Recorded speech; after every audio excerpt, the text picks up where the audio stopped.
saya Dimas sebagai moderator, dan di sebelah kanan saya ada tim pro yang bernama Abel dan Anis, dan di sebelah kiri saya ada tim kontra yang bernama Kamila, Nabila, Rika. Di sini saya akan menjelaskan mengapa kita memilih judul memakai kerudung selekup.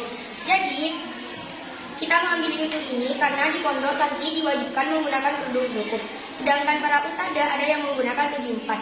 Nah, di lain tempat di pondok apabila ada acara dan santri jadi panitia, terkadang santri pun menggunakan kerudung segi empat. Maka setuju apa tidaknya santri menggunakan kerudung selekup? Di sini ada video yang akan berargumen.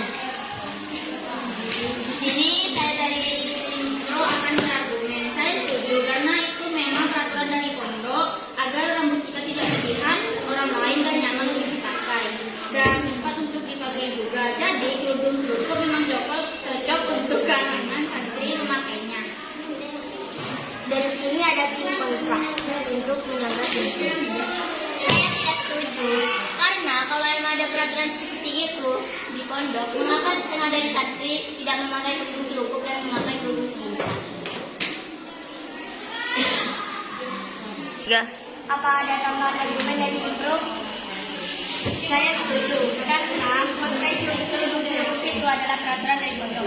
Apabila santri tidak memakai kerudung selekup dan santri memakai kerudung singkat, mungkin itu ada acara yang penting di area pondok. Apa ada balasan dari tim kontra? Saya tidak setuju. Terus mengapa pondok membuat peraturan jika santrinya masih melanggar? Tim pro akan menyanggah tim kontra. Karena mungkin saja mereka yang memiliki keperluan yang diinginkan oleh pembina memakai kerudung segi empat. Seperti ada acara di pondok atau mereka-mereka yang menjadi panitia. Mereka juga mungkin ingin tampil maksimal di depan semua orang. Apa ada tanggapan dari tim kontra? Terus mengapa tidak ada konsekuensi yang didapat jika santri tidak memakai kerudung pondok? Kan itu sudah menjadi peraturan pondok, kan sudah ada dan ditetapkan oleh pondok. Ya, seperti itu. Tim pro akan menyanggah dari tim kontra.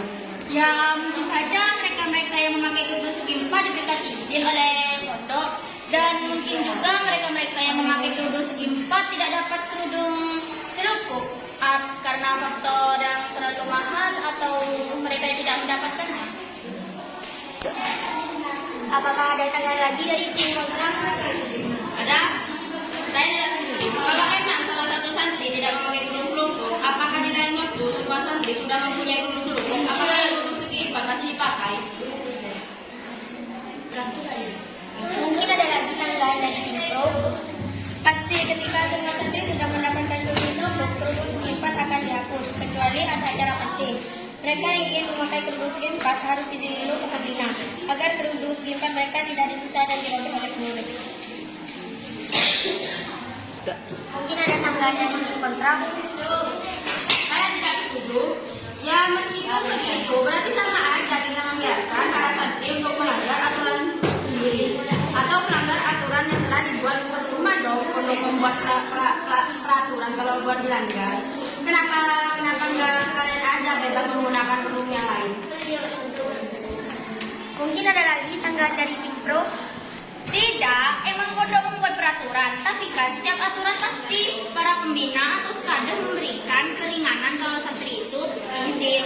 Tidak apa-apa, pondok tidak mempersulit aktivitas santri di pondok, bagian dalam atau luar. Mungkin ada tanggapan lagi dari tim kontra. Ya kan percuma, ya sekalinya aja lah mereka menggunakan kerudung bebas, ya kan bisa mereka. Kalau dengan kerudung bebas kan mereka bisa menyesuaikan dengan baju. Nah, terus gimana sama peraturan pondok yang baru? Kita hanya boleh pakai 2 kerudung dari luar Hamida, dan itu pun harus dikasih nama. Dan bagaimana dengan kerudung pondok? Kita hanya punya 5 kerudung. Itu untuk kita selama 6 tahun di pondok. Nah, ya gitu. Bagaimana kalau seperti itu? Mungkin ada tanggapan dari tim pro. Ya kan kenapa?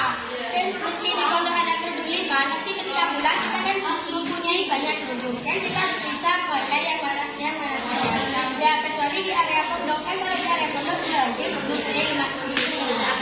Dan juga itu semua sudah menjadi ketetapan pondok.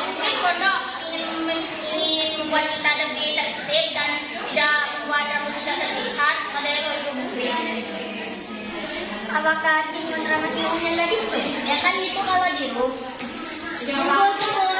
Ya. Saya akan menyangga argumen dari tim pro. Kan itu kalau di rumah kita itu bakal bebas. Tapi kan kalau di pondok kita pakai kerudung seluruh. Itu yang buat kita para santri tertekan. Saya juga tahu kalau bahwa Anda sebagai tim pro juga tertekan dengan mosi ini. Karena sesungguhnya Anda juga tidak ingin memakai kerudung seluruh di pondok. Apakah tim pro masih mempunyai sanggahan untuk tim kontra? 3. Saya akan menyangga dari argumen pro. Ya kan kita santri. Setelah santri itu harus sama rata. Tidak boleh ada yang memakai kerudung lain selain kerudung pondok kan. Dan kerudung pondok itu mesti ada logonya. Biar semua orang itu tahu kita dari pondok mana. Dan juga kita tidak akan tertekan kalau emang itu sudah menjadi peraturan di pondok. Sanggahan Anda ngeprint saya. 3. Ya masa kita pulangan menggunakan kerudung yang dipakai pondok kan itu namanya Hamidah kan. Masa logonya di sini logo Hamidah, terus di sini ada nama kita, terus di sini ada logonya. Ya kan aneh kan kerudung Hamidah itu bagus. Jadi jelek lah kalau banyak di sini nama, di sini logo, ya kali. Apakah tim pro masih mempunyai sanggahan untuk tim kontra? Ya gak apa-apa lah kalau jelek. Itu kan juga sudah peraturan pondok. Biar orang tua tuh tahu kalau kalian itu santri nata. Jadi kalian tuh gak usah kayak kepikirannya. Nggak coba dan nanti bisa karya ciling goreng. Nah, satunya lagi.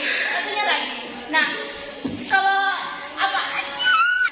Dan juga kerudung pondok itu disamaratakan untuk santri-santri yang lain karena nanti kalau emang itu disuruh gak boleh samaan, nanti ada yang satu lain pakai kerudungnya yang lebih bagus dan semuanya lebih bagus dan tidak ada santri lain yang tidak memiliki kecukupan dan tidak bisa membelinya.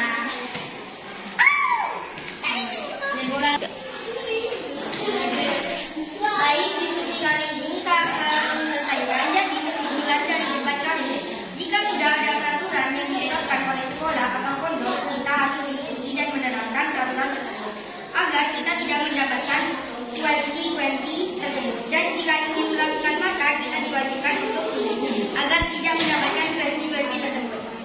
Cukup sekian diskusi kali ini. Kurang lebihnya mohon maaf apabila ada kata salah. Kurang lebihnya mohon maaf. Assalamualaikum warahmatullahi wabarakatuh.